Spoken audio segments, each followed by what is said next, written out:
visiter l'usine Yoplait. Une table ronde est aussi prévue avec des représentants du commerce. Au centre de cette visite, la hausse des prix et le fameux pouvoir d'achat. Le projet de loi de modernisation de l'économie prévoit notamment d'ouvrir la concurrence entre les grandes surfaces. Le chef de l'État se livre donc à un exercice de pédagogie pour expliquer ce projet de loi. Géraldine Wessner.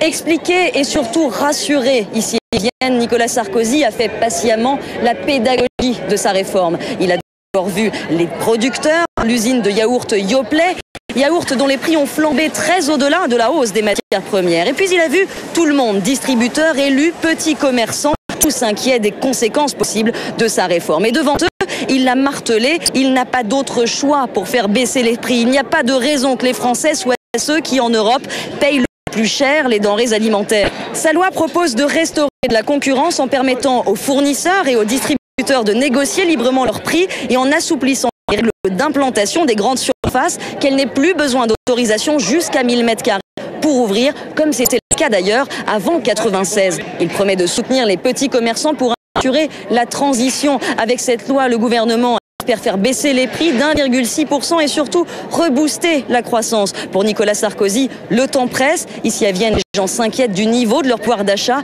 Il a été accueilli par autant de huées que d'applaudissements. Michel Fourniret a tenu sa promesse à la reprise de son procès cet après-midi. Il a présenté un modeste paquet d'excuses aux deux juges d'instruction de Charleville